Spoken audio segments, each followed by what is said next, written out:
and fell. His immediate pursuer went headlong, and he rose to his feet to find himself with a couple of antagonists again. He would have had little chance against them had not the slender lady very pluckily pulled up and returned to his help. It seems she had had a revolver all this time, but it had been under the seat when she and her companion were attacked. She fired at 6 yards distance, narrowly missing my brother. The less courageous of the robbers made off, and his companion followed him, cursing his cowardice. They both stopped in sight down the lane, where the third man lay insensible. "Take this," said the slender lady, and she gave my brother her revolver. "Go back to the chaise," said my brother, wiping the blood from his split lip. She turned without a word. They were both panting, and they went back to where the lady in white struggled to hold back the frightened pony. The robbers had evidently had enough of it. When my brother looked again, they were retreating. "I'll sit here," said my brother, "if I may," and he got upon the empty front seat. The lady looked over her shoulder. "Give me the reins," she said, and laid the whip along the pony's side. In another moment a bend in the road hid the 3 men from my brother's eyes. So, quite unexpectedly, my brother found himself, panting, with a cut mouth, a bruised jaw, and blood-stained knuckles, driving along an unknown lane with these 2 women. He learned they were the wife and the younger sister of a surgeon living at Stanmore, who had come in the small hours from a dangerous case at Pinner, and heard at some railway station on his way of the Martian advance. He had hurried home, roused the women, their servant had left them 2 days before, packed some provisions, put his revolver under the seat, luckily for my brother, and told them to drive on to Edgware, with the idea of getting a train there. He stopped behind to tell the neighbors. He would overtake them, he said, at about 4:30 in the morning, and now it was nearly 9 and they had seen nothing of him. They could not stop in Edgware because of the growing traffic through the place, and so they had come into this side lane. That was the story they told my brother in fragments when presently they stopped again, nearer to New Barnet. He promised to stay with them, at least until they could determine what to do, or until the missing man arrived, and professed to be an expert shot with the revolver, a weapon strange to him, in order to give them confidence. They made a sort of encampment by the wayside, and the pony became happy in the hedge. He told them of his own escape out of London, and all that he knew of these Martians and their ways. The sun crept higher in the sky, and after a time their talk died out and gave place to an uneasy state of anticipation. Several wayfarers came along the lane, and of these my brother gathered such news as he could. Every broken answer he had deepened his impression of the great disaster that had come on humanity, deepened his persuasion of the immediate necessity for prosecuting this flight. He urged the matter upon them. "We have money," said the slender woman, and hesitated. Her eyes met my brother's, and her hesitation ended. "So have I," said my brother. She explained that they had as much as £30 in gold, besides a £5 note, and suggested that with that they might get upon a train at St. Albans or New Barnet. My brother thought that was hopeless, seeing the fury of the Londoners to crowd upon the trains, and broached his own idea of striking across Essex towards Harwich and thence escaping from the country altogether. Mrs. Elphinstone, that was the name of the woman in white, would listen to no reasoning, and kept calling upon George, but her sister-in-law was astonishingly quiet and deliberate, and at last agreed to my brother's suggestion. So, designing to cross the Great North Road, they went on towards Barnet, my brother leading the pony to save it as much as possible. As the sun crept up the sky the day became excessively hot, and underfoot a thick, whitish sand grew burning and blinding, so that they travelled only very slowly. The hedges were grey with dust. And as they advanced towards Barnet a tumultuous murmuring grew stronger. They began to meet more people. For the most part these were staring before them, murmuring indistinct questions, jaded, haggard, unclean. One man in evening dress passed them on foot, his eyes on the ground. They heard his voice, and, looking back at him, saw one hand clutched in his hair and the other beating invisible things. His paroxysm of rage over, he went on his way without once looking back. As my brother's party went on towards the crossroads to the south of Barnet, they saw a woman approaching the road across some fields on their left, carrying a child and with 2 other children, and then passed a man in dirty black, with a thick stick in one hand and a small portmanteau in the other. Then round the corner of the lane, from between the villas that guarded it at its confluence with the high road, came a little cart drawn by a sweating black pony and driven by a sallow youth in a bowler hat, grey with dust.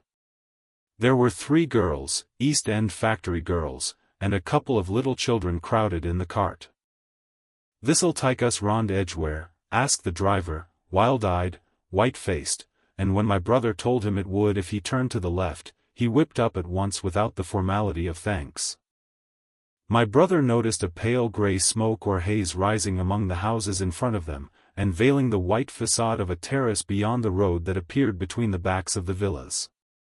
Mrs. Elphinstone suddenly cried out at a number of tongues of smoky red flame leaping up above the houses in front of them against the hot, blue sky. The tumultuous noise resolved itself now into the disorderly mingling of many voices, the gride of many wheels, the creaking of wagons, and the staccato of hoofs. The lane came round sharply not 50 yards from the crossroads. "Good heavens!" cried Mrs. Elphinstone. "What is this you are driving us into?" My brother stopped. For the main road was a boiling stream of people, a torrent of human beings rushing northward, one pressing on another.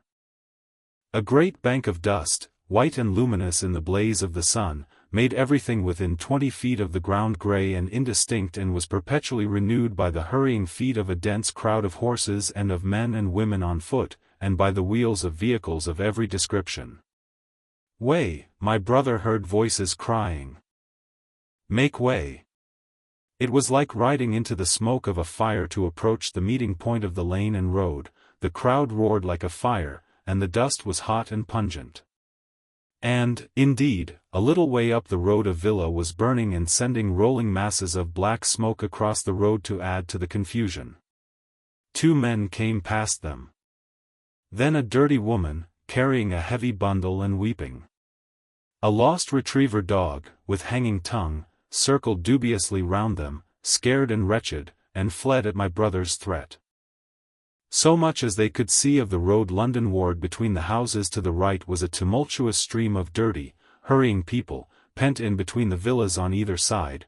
The black heads, the crowded forms, grew into distinctness as they rushed towards the corner, hurried past, and merged their individuality again in a receding multitude that was swallowed up at last in a cloud of dust.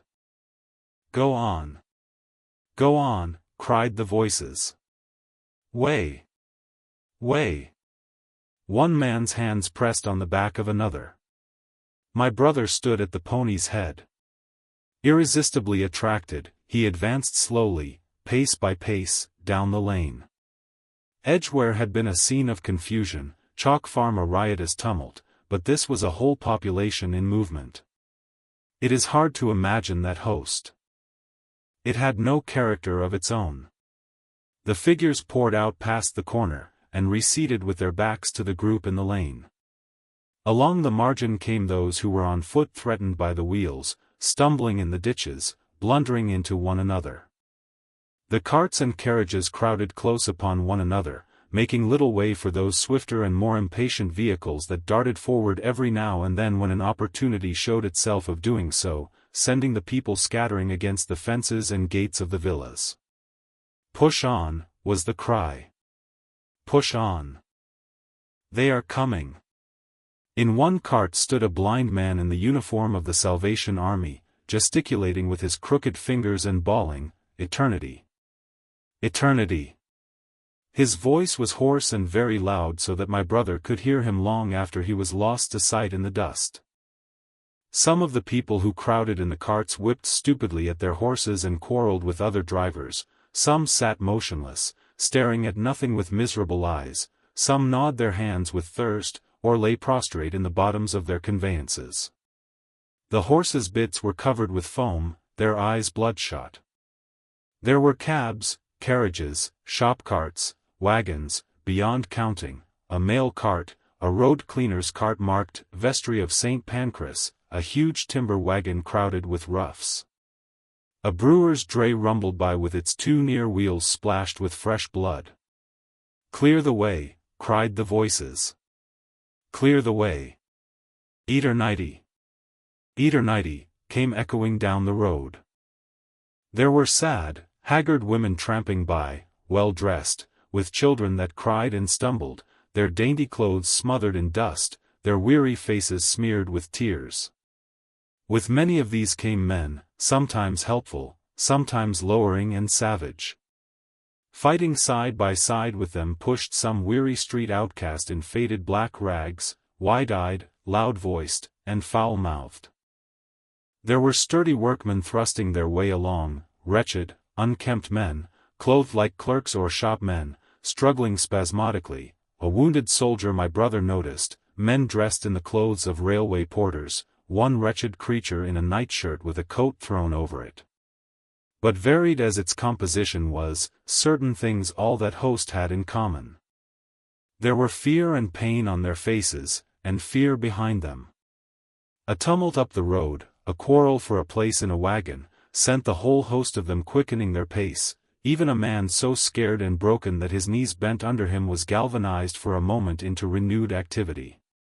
The heat and dust had already been at work upon this multitude. Their skins were dry, their lips black and cracked. They were all thirsty, weary, and footsore. And amid the various cries one heard disputes, reproaches, groans of weariness and fatigue. The voices of most of them were hoarse and weak. Through it all ran a refrain, "Way! Way! The Martians are coming!"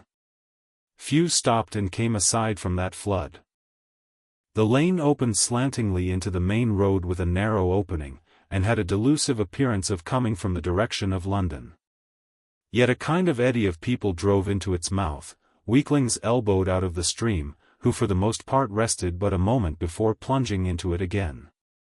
A little way down the lane, with two friends bending over him, lay a man with a bare leg, wrapped about with bloody rags. He was a lucky man to have friends. A little old man, with a grey military mustache and a filthy black frock coat, limped out and sat down beside the trap, removed his boot, his sock was blood-stained, shook out a pebble, and hobbled on again, and then a little girl of 8 or 9, all alone, threw herself under the hedge close by my brother, weeping. "I can't go on. I can't go on." My brother woke from his torpor of astonishment and lifted her up, speaking gently to her, and carried her to Miss Elphinstone. So soon as my brother touched her she became quite still, as if frightened. "Ellen!" shrieked a woman in the crowd, with tears in her voice, "Ellen!" And the child suddenly darted away from my brother, crying, "Mother!" "They are coming," said a man on horseback, riding past along the lane. Out of the way, there bawled a coachman, towering high, and my brother saw a closed carriage turning into the lane. The people crushed back on one another to avoid the horse. My brother pushed the pony and chaise back into the hedge, and the man drove by and stopped at the turn of the way. It was a carriage, with a pole for a pair of horses, but only one was in the traces. My brother saw dimly through the dust that two men lifted out something on a white stretcher and put it gently on the grass beneath the privet hedge. One of the men came running to my brother. "Where is there any water?" he said. "He is dying fast, and very thirsty." "It is Lord Garrick." "Lord Garrick," said my brother, "the Chief Justice." "The water," he said. "There may be a tap," said my brother, "in some of the houses. We have no water. I dare not leave my people."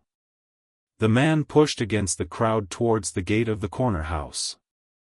"Go on," said the people, thrusting at him. "They are coming. Go on." Then my brother's attention was distracted by a bearded, eagle-faced man lugging a small handbag, which split even as my brother's eyes rested on it and disgorged a mass of sovereigns that seemed to break up into separate coins as it struck the ground. They rolled hither and thither among the struggling feet of men and horses. The man stopped and looked stupidly at the heap, and the shaft of a cab struck his shoulder and sent him reeling. He gave a shriek and dodged back, and a cartwheel shaved him narrowly. "Way!" cried the men all about him. "Make way!" So soon as the cab had passed, he flung himself, with both hands open, upon the heap of coins, and began thrusting handfuls in his pocket. A horse rose close upon him, and in another moment, half rising, he had been borne down under the horse's hoofs. "Stop!" screamed my brother, and pushing a woman out of his way, tried to clutch the bit of the horse. Before he could get to it, he heard a scream under the wheels, and saw through the dust the rim passing over the poor wretch's back. The driver of the cart slashed his whip at my brother, who ran round behind the cart. The multitudinous shouting confused his ears. The man was writhing in the dust among his scattered money, unable to rise, for the wheel had broken his back, and his lower limbs lay limp and dead. My brother stood up and yelled at the next driver, and a man on a black horse came to his assistance. "Get him out of the road," said he, and, clutching the man's collar with his free hand, my brother lugged him sideways.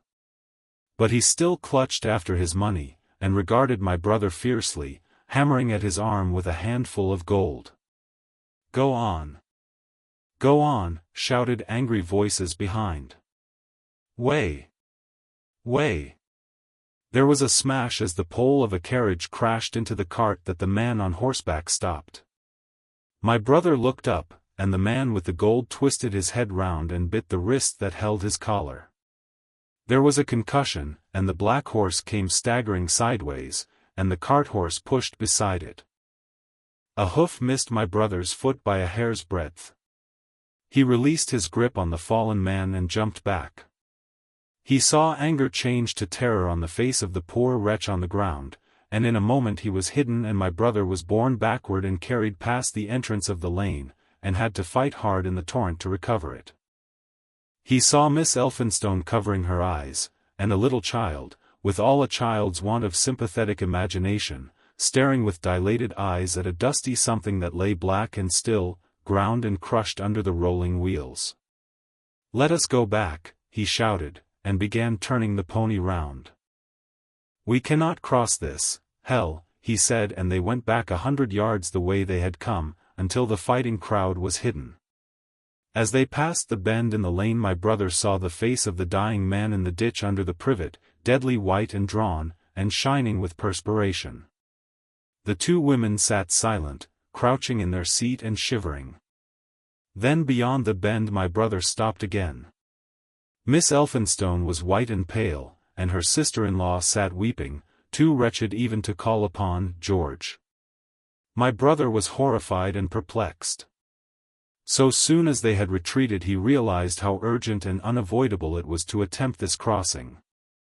He turned to Miss Elphinstone, suddenly resolute. "We must go that way," he said, and led the pony round again. For the second time that day this girl proved her quality. To force their way into the torrent of people, my brother plunged into the traffic and held back a cab horse, while she drove the pony across its head. A wagon locked wheels for a moment and ripped a long splinter from the chaise. In another moment they were caught and swept forward by the stream. My brother, with the cabman's whip marks red across his face and hands, scrambled into the chaise and took the reins from her. "Point the revolver at the man behind," he said, giving it to her, "if he presses us too hard." "No, point it at his horse." Then he began to look out for a chance of edging to the right across the road. But once in the stream he seemed to lose volition, to become a part of that dusty route. They swept through Chipping Barnet with the torrent. They were nearly a mile beyond the center of the town before they had fought across to the opposite side of the way. It was din and confusion indescribable, but in and beyond the town the road forks repeatedly, and this to some extent relieved the stress. They struck eastward through Hadley, and there on either side of the road, and at another place farther on they came upon a great multitude of people drinking at the stream, some fighting to come at the water. And farther on, from a lull near East Barnet, they saw 2 trains running slowly one after the other without signal or order, trains swarming with people, with men even among the coals behind the engines, going northward along the Great Northern Railway. My brother supposes they must have filled outside London, for at that time the furious terror of the people had rendered the central termini impossible. Near this place they halted for the rest of the afternoon, for the violence of the day had already utterly exhausted all 3 of them. They began to suffer the beginnings of hunger, the night was cold, and none of them dared to sleep. And in the evening many people came hurrying along the road nearby their stopping place, fleeing from unknown dangers before them, and going in the direction from which my brother had come. 17. The Thunder Child. Had the Martians aimed only at destruction, they might on Monday have annihilated the entire population of London, as it spread itself slowly through the home counties. Not only along the road through Barnet, but also through Edgware and Waltham Abbey, and along the roads eastward to Southend and Shoeburyness, and south of the Thames to Deal and Broadstairs, poured the same frantic rout. If one could have hung that June morning in a balloon in the blazing blue above London, every northward and eastward road running out of the tangled maze of streets would have seemed stippled black with the streaming fugitives, each a human agony of terror and physical distress. I have set forth at length in the last chapter my brother's account of the road through Chipping Barnet, in order that my readers may realize how that swarming of black dots appeared to one of those concerned. Never before in the history of the world had such a mass of human beings moved and suffered together. The legendary hosts of Goths and Huns, the hugest armies Asia has ever seen, would have been but a drop in that current. And this was no disciplined march, it was a stampede gigantic and terrible, without order and without a goal, 6 million people unarmed and unprovisioned, driving headlong. It was the beginning of the rout of civilization, of the massacre of mankind. Directly below him the balloonist would have seen the network of streets far and wide, houses, churches, squares, crescents, gardens, already derelict, spread out like a huge map, and in the southward blotted. Over Ealing, Richmond, Wimbledon, it would have seemed as if some monstrous pen had flung ink upon the chart. Steadily, incessantly, each black splash grew and spread, shooting out ramifications this way and that, now banking itself against rising ground, now pouring swiftly over a crest into a new-found valley, exactly as a gout of ink would spread itself upon blotting paper. And beyond, over the blue hills that rise southward of the river, the glittering Martians went to and fro, calmly and methodically spreading their poison cloud over this patch of country and then over that, laying it again with their steam jets when it had served its purpose, and taking possession of the conquered country. They do not seem to have aimed at extermination so much as at complete demoralization and the destruction of any opposition. They exploded any stores of powder they came upon, cut every telegraph, and wrecked the railways here and there. They were hamstringing mankind. They seemed in no hurry to extend the field of their operations, and did not come beyond the central part of London all that day. It is possible that a very considerable number of people in London stuck to their houses through Monday morning. Certain it is that many died at home suffocated by the black smoke. Until about midday the Pool of London was an astonishing scene. Steamboats and shipping of all sorts lay there, tempted by the enormous sums of money offered by fugitives, and it is said that many who swam out to these vessels were thrust off with boat hooks and drowned. About 1 o'clock in the afternoon the thinning remnant of a cloud of the black vapor appeared between the arches of Blackfriars Bridge. At that the Pool became a scene of mad confusion, fighting, and collision, and for some time a multitude of boats and barges jammed in the northern arch of the Tower Bridge, and the sailors and lightermen had to fight savagely against the people who swarmed upon them from the riverfront. People were actually clambering down the piers of the bridge from above. When, an hour later, a Martian appeared beyond the clock tower and waded down the river, nothing but wreckage floated above Limehouse. Of the falling of the 5th cylinder I have presently to tell. The sixth star fell at Wimbledon. My brother, keeping watch beside the women in the chaise in a meadow, saw the green flash of it far beyond the hills. On Tuesday the little party, still set upon getting across the sea, made its way through the swarming country towards Colchester. The news that the Martians were now in possession of the whole of London was confirmed. They had been seen at Highgate, and even, it was said, at Neasden. But they did not come into my brother's view until the morrow. That day the scattered multitudes began to realize the urgent need of provisions. As they grew hungry, the rights of property ceased to be regarded. Farmers were out to defend their cattle sheds, granaries, and ripening root crops with arms in their hands. A number of people now, like my brother, had their faces eastward, and there were some desperate souls even going back towards London to get food.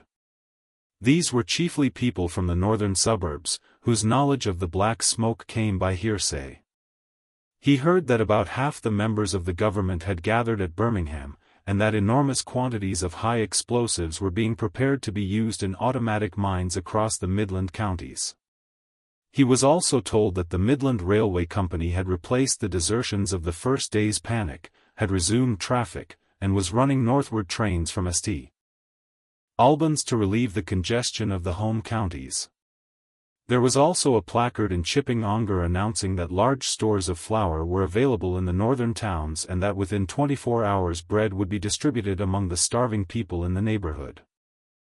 But this intelligence did not deter him from the plan of escape he had formed, and the three pressed eastward all day, and heard no more of the bread distribution than this promise.